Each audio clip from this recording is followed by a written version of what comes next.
말씀 보십니다. 다니엘 우리 6장에 있는 말씀입니다. 다니엘 6장 우리 19절로 24절까지 있는 말씀. 19절로 24절까지 있는 말씀 보십니다. 저 여러분 한 절씩 돌아가면서 읽겠습니다. 이튿날에 왕이 새벽에 일어나 급히 사자굴로 가서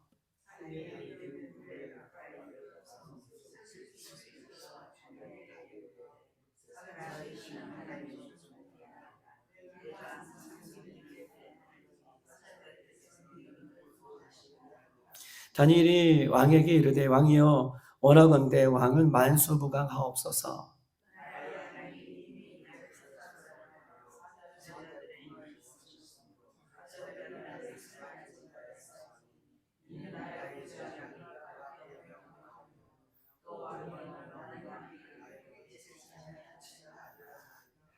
왕이 심히 기뻐서 명하여 다니엘을 굴에서 올라오라 하며 그들이 다니엘을 굴에서 올라온즉 그의 몸이 조금도 상하지 아니하였으니 이는 그가 자기의 하나님을 믿음이었더라. 왕이 말하여 다니엘을 참수한 사람들을 끌어오고 하고 그들이 저자들과 함께 사자굴에 던져 넣게 하였더니 그들이 굴 바닥에 닿기도 전에 사자들이 곧 그들을 움켜서 그 뼈까지도 부숴드리니라. 아멘. 새해를 우리가 시작하면서 우리는 늘 주님 안에 열매를 우리가 기대합니다. 열매가 중요하죠. 성령의 열매. 또 예수님께서 마태복음에도 그 열매에 대한 이야기를 우리들에게 또한 제자들에게 또 많은 사람들에게 해주십니다. 그런데 보세요. 열매는 그냥 열려지지 않아요. 열매는요. 봄에 씨를 뿌릴 때에 가을에 열매를 맺게 되는 거죠. 열매는 그냥 열매가 안 되어져요. 씨를 뿌릴 때에 가을에 추수의 열매를 맺게 되는 거예요. 우리 심순애 권사님 또 봄이 되면 열심히 그 텃밭을 가꾸시고 또 가을이면 또 추수감사절날 이렇게 함께 그 작물들을 재배해서 열매를 하나님 앞에 드리는 그 모습을 보면 여러분 보세요. 우리는 열매를 늘 기대합니다. 열매. 그런데요. 열매를 거두기 위해서는 오늘 이 새벽에 첫 시작에 아직 지금 봄이 되게 하는 봄을 기다리는 이 시즌에 우리는요. 기도를 심고 믿음을 심고 말씀을 심고 우리의 헌신을 심고 우리의 눈물을 심을 때에 그것이 열매가 되는 거예요. 아무것도 심지 않은데 열매는 그냥 거둘 수가 없죠. 악하고 게으른 종을 한 달란트 받은 그 사람이 땅에 묻어두고 나는 그 주인 앞에 어떻게 해요? 책망을 받았던 것처럼 5달란트, 2달란트 받은 사람은 열심히 주님께서 주신 그 달란트를 향해 어떻게 해요?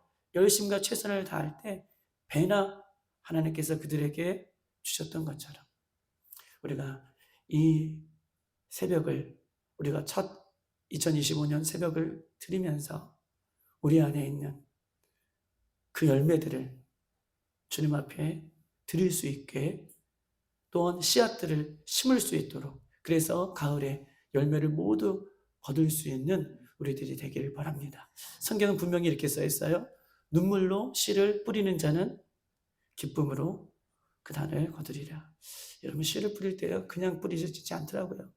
밭을 가꾸는 또 밭을 뒤집는 돌들을 빼내는 그런 아픔들이 있어요. 그러나 그런 아픔들이 있을지라도 반드시 씨를 뿌리면 열매를 거두게 되는 은혜가 있는 것처럼 올 한해 우리가 가을에 주님께서 결산하실 때 모두가 빈 바구니가 아니라 풍성한 바구니를 주님 앞에 올려드릴 수 있는 저희 함 되시기 주님의 이름으로 축복합니다. 다리오 왕은 이 다니엘을 사자굴 속에 집어 넣고 싶지 않았어요. 다니엘을 너무나 사랑했기 때문에 충신이라는 것을 알았기 때문에 그래서 오늘 19절부터 20절에는 그 마음이 녹아져요. 밤새껏 이 다리오 왕은 자기가 법률로 정한 거기에 도장을 찍고 또한 자신 밑에 있는 고관들이 어떻게 해요? 다니엘을 시기질투함으로 어쩔 수 없이 법을 집행해야 할 왕이 법을 어길 수 없으니 다니엘을 어떻게 해요? 그 사자굴 속에 밀어 넣게 되었습니다. 그럴 때 사자굴 속에 밀어 넣는 그 순간까지 어떻게 해요? 다리오 왕은 마음이 아팠어요. 그래서 밤새껏 금식하고 즐거움을 오락을 패하고 어떻게 해요? 밤을 새웠어요. 그리고 오늘 19절에 보니까 이렇게 써 있습니다. 이튿날 왕이 새벽에 일어나 급히 사자굴로 가서 이튿날이 되었어요. 그 다음날이 되었어요. 그리고 왕이 다니엘이 어떻게 됐을까라고 너무나 궁금해서 급하게 일어나자마자, 일어났다는 것은 잠을 잤다는 표현이 아니에요. 18절 보니까 우리가 그 전날도 봤지만 밤새도록 금식하고 잠을 자지 못했다. 밤이 꼬박 새어서 그 다음 날이 되어서 이튿날 열심히 다니엘이 빠져있는 그 굴 속에 왕이, 다리오 왕이 찾아간 것입니다. 그러면서 20절, 21절 이렇게 보있습니다. 이렇게 써있죠.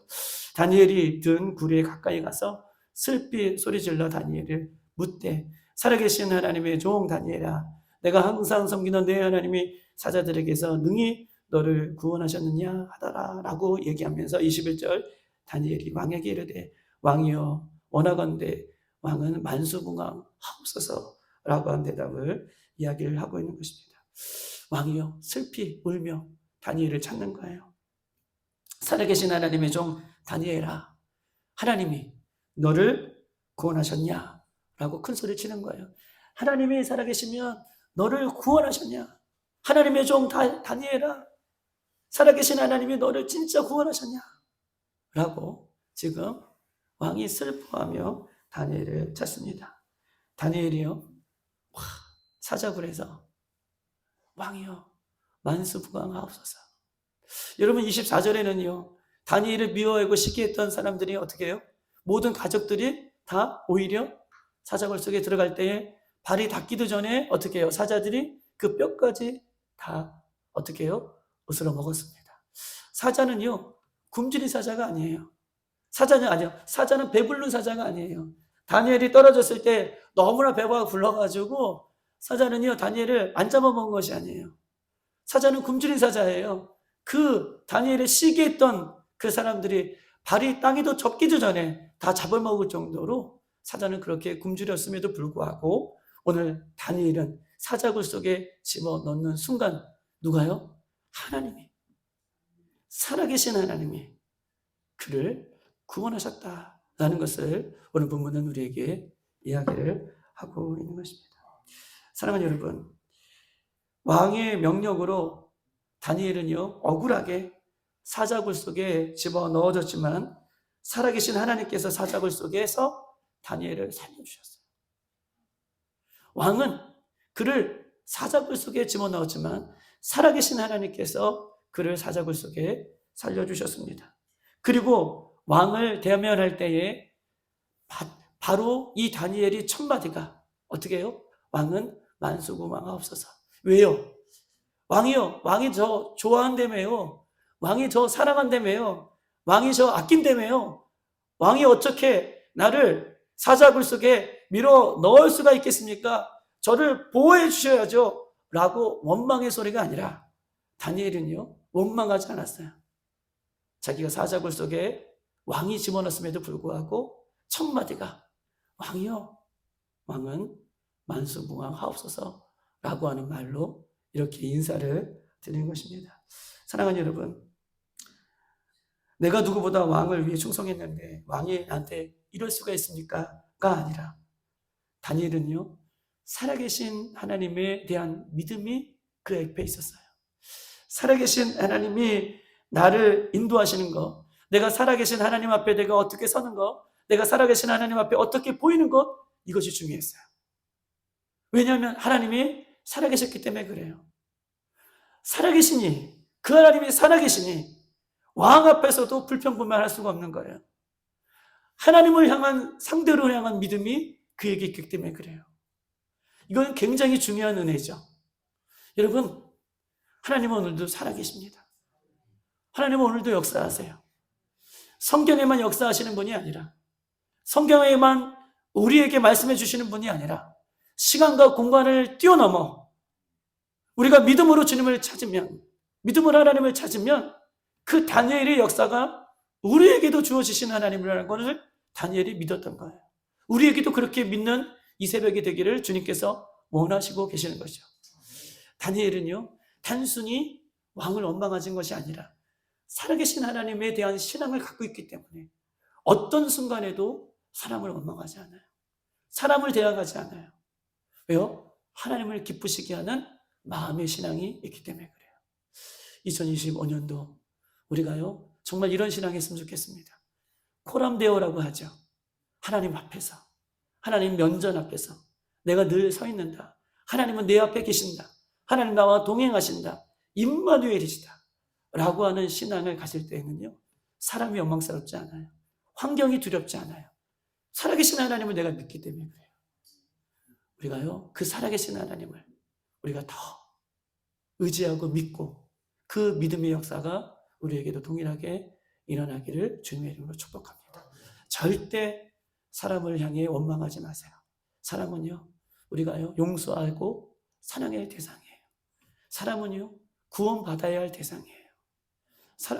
사람은요, 복음이 흘러가서 그 영혼이 다시 우리처럼 살아나야 할 대상으로 마셔야 돼요. 저 영혼이 예수 믿고 살아계신 하나님을 만나고 저 영혼이 살아나기를 소망한다 라고 하는 대상이지 같이 맞서 싸워야 할 대상이 아니에요. 우리는 하나님의 기쁨을 위해 신앙생활을 하는 거예요. 할렐루야. 우리는 하나님의 기쁨을 위해 신앙생활을 하셔야 돼요. 그래서 다니엘은요, 왕에게 자기를 밀어넣었지만 원망하지 않고 그를 미워하지 않고 하나님의 기쁨을 위해서 어떻게 해요? 왕은 만수무강하옵소서 오히려 하나님 앞에 영광을 올려드리게 되는 것입니다. 어떤 사람은 이렇습니다.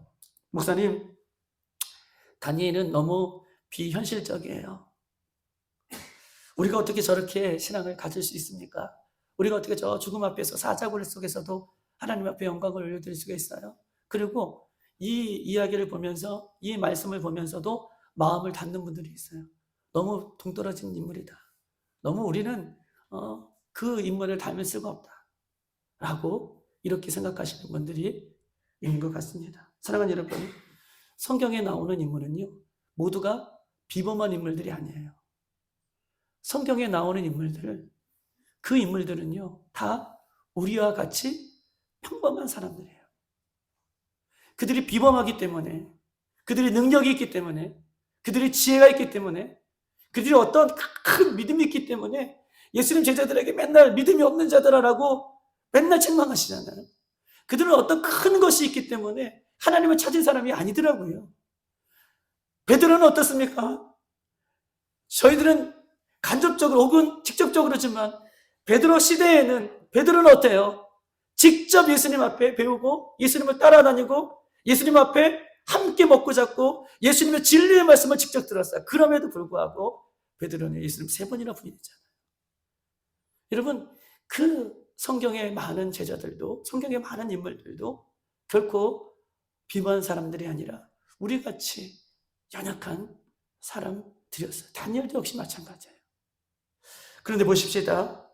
비범하기 때문에, 무엇이 있기 때문에, 무엇이 내가 가졌기 때문에 특별한 것이 아니라 평범하지만, 연약하지만, 부족하지만, 다른 사람에게 늘 주목받지 않는 변두리의 같은 변두리의 삶을 살아가는 것 같지만요, 그 모습이 있기 때문에 평범 속에서도 하나님을 찾는 거예요. 그런 연약함이 있기 때문에 능력이 있으신 하나님, 살아계신 하나님을 의지하는 거예요. 이것이 여러분 비범한 사람이에요. 어떤 비범한 것이 주어졌기 때문에, 어떤 능력이 주어졌기 때문에 하나님을 찾는 것이 아니라 가장 연약하기 때문에, 가장 평범하기 때문에 살아계신 하나님을 찾는 것, 이것이 비범한 인생이에요.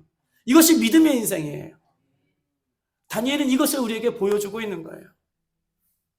다니엘을 통해서 우리들에게도 살아계신 하나님을 우리가 찾고 의지하면 살아계신 하나님이 다니엘과 함께 하셨던 것처럼 우리에게도 늘 함께 하신다는 것을 보여주고 있는 것입니다. 여러분, 22절 한번 읽어보십시다. 22절 다 같이 시작. 나의 하나님이 이미 그의 천사를 보내어 사자들의 입을 봉하셨으므로 사자들이 나를 상하지 못하게 하셨사오니 이는 나의 무죄함이 그 앞에 명백하오며 또 왕이여 나는 왕에게도 해를 끼치지 아니하셨다 하니라 라고 얘기하고 있습니다. 여러분 보세요. 다니엘은요 비범한 인물이 늘 아니라고 말씀드렸어요. 늘 하던 대로 평범하게 하나님을 찾았어요.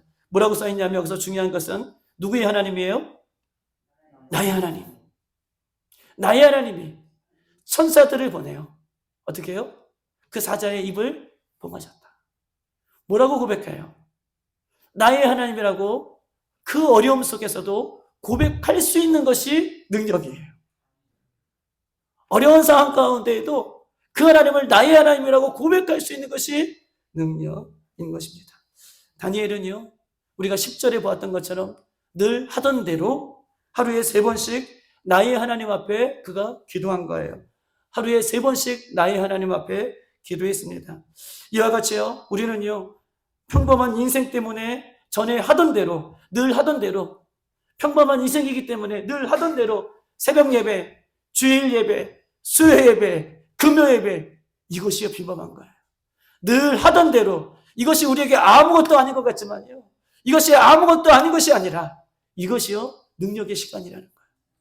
내가 볼 때에는 늘 똑같은 것 같고, 내가 볼 때에는 늘 변함이 없는 것 같지만 늘 하던 대로 나의 하나님이라고 고백하고 늘 하던 대로 그 하나님을 향하여 3번 기도했다. 이번 3번 기도했다는 것은요, 3이라는 것은 완전 숫자잖아요.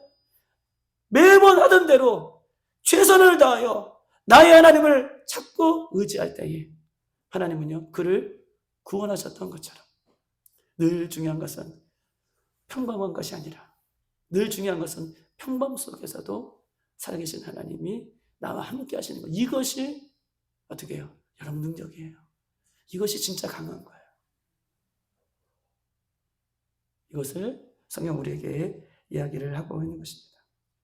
사랑하는 여러분, 다른 것 하느라 정신에 팔려서 기도하지 못하는 것이 아니라 늘 하던 대로요, 넘어지지 않기 위해서 우리가 기도하는 거예요. 할렐루야. 우리는요 일하기 위해 기도하지 못하는 것이 아니라 일하기 위해 늘 하던 대로 기도하는 거예요. 우리는요 공부하기 위해 기도하지 못하는 것이 아니라 공부하기 위해 늘 하던 대로 기도하는 거예요. 우리는요 취업하기 위해 기도 못하는 것이 아니라 취업을 위해 늘 하던 대로 기도하는 거예요. 이것이 능력의 삶이고 이것이 믿음의 삶이에요. 이것을 오늘 본문 우리에게 이야기를 하고 있는 것입니다. 왜냐하면 그 하나님이 22절 나의 하나님이기 때문에 그래요. 나의 하나님이기 때문에 그래요. 우리는 어떤 하나님을 믿습니까? 우리는요 이 세상에 비범한 인생이 위대한 것이 아니라 평범하지만 그 속에서도 하나님을 나의 하나님으로 늘 찾는 것, 이것이 하나님께서 기뻐하시는 신앙이라는 것을 꼭 기억하시고 우리가 매일매일 주님을 찾는 우리들이 되기를 주님의 이름으로 축복합니다. 오늘 22절을 보면 나의 하나님이 천사를 보내어 사자의 입을 봉하셔서 나를 상하게 하지 못하셨다라고 얘기하고 있습니다. 우리가 믿는 하나님은요 사자의 입을 막아주시는 피난처 되신 하나님이에요. 할렐루야. 우리가 믿는 하나님은요 사자라는 것은 어떤 뜻이에요? 물론 사자라는요 우리를 잡아먹을 수 있는 어떤 환경일 수도 있고요, 사자라는 것은 우리를 어렵게 만드는 환경일 수도 있고요, 사자라는 것은요 우리를 죽일 수도 있는 그런 위협일 수도 있어요. 그런데요 우리 하나님, 나의 하나님, 내가 믿는 하나님은요 그 사자의 입을 봉하셨다라고 하는 것은요 그 모든 어려운 상황 가운데에도 지금이라도 우리를 살려주시고 우리의 피난처가 되시는 하나님이라는 것을 이야기를 하고 있는 거예요. 할렐루야. 우리 하나님은 그렇습니다. 우리 하나님은요 사자의 입을 봉하시는 우리의 모든 피난처 되신 하나님이 우리가 믿는 하나님이죠. 여러분 보십시다. 23절 다 같이 한번 읽어볼까요? 시작. 왕이 심히 기뻐하며 명하여 다니엘을 굴에서 올라오게 하며 그들이 다니엘을 굴에서 올린즉 그의 몸이 조금도 상하지 아니하였으니 이는 그가 자기 하나님을 믿음이었더라 라고 얘기해요. 할렐루야. 믿음이 이기는 것입니다. 믿음이 우리를 구원하는 거예요. 믿음이 사자굴에서 그를 건져 올리셨다라고 하는, 하나님께서 그를 건져 올리셨다라고 하는 그 믿음을 지금 강조하고 있는 것입니다. 사랑하는 여러분, 23절에 보면 맨 마지막에 이는 그가 다니엘이죠. 그가는 다니엘이요. 이는 다니엘이 자기 하나님을 믿었다라고 하는 것입니다. 여러분 보세요. 이 말씀 한 가지만 얘기하고 있게요. 여러분 믿었다라고 하는 것은 그냥 믿음이 아니에요. 내가 믿습니다라고 하는 믿음이 아니에요. 여기서 이는 그가 다니엘이 하나님을 믿었다라고 하는 것은요. 하나님과 동행했다라고 하는 그런 뜻을 갖고 있어요. 믿었다라고 하는 것은 내가 말로 예수님을 믿습니다, 하나님을 믿습니다가 아니라 하나님이 그와 동행하셨다, 그와 하나님이 동행하셨다라고 하는 것이 믿음이라고 하는 것 표현으로 지금 이야기를 하고 있는 것입니다. 사랑하는 여러분, 우리는요 예수 그리스도를 믿으면서도 하나님을 믿으면서도 하나님과 동행이 없는 사람들이 있어요. 하나님을 믿는다고 하면서도 그 사람과 그 사람 몸에, 그 사람 마음에, 그 중심에 하나님이 없는 사람들이 있다는 거예요. 잘 들어보십시다. 우리는 하나님을 믿습니다. 우리는 예수님을 믿어요. 그런데 하나님을 믿으면서, 예수님을 믿으면서도 그 심령 속에 하나님이 없는 사람들이 있다는 거예요. 그 심령 속에 예수님과 동행하는 삶이 아니라는 삶을 살고 있는 사람들이 있다라고 하는 것입니다. 어느 순간 예수님을 믿는 사람들이요, 보세요. 자신의 삶 속에서요 예수님을 밀어내요. 어느 순간 예수님을 믿는다는 사람이, 하나님을 믿는 사람들이 자신의 삶 속에서 하나님을 밀어내고 예수님을 밀어내고 말씀을 밀어내요.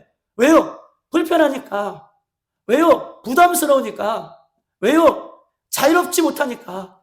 왜요? 내 마음대로 할 수 없으니까. 누구를 밀어내요? 자꾸 하나님을 밀어내고 예수님을 밀어내고 말씀을 밀어내는 거예요. 오늘 믿었다라고 하는 이 믿음은요, 하나님과 동행했다는 거예요. 어느 순간에도요, 불 속에 들어가는 그런 어려움 속에서도 하나님과 동행했다.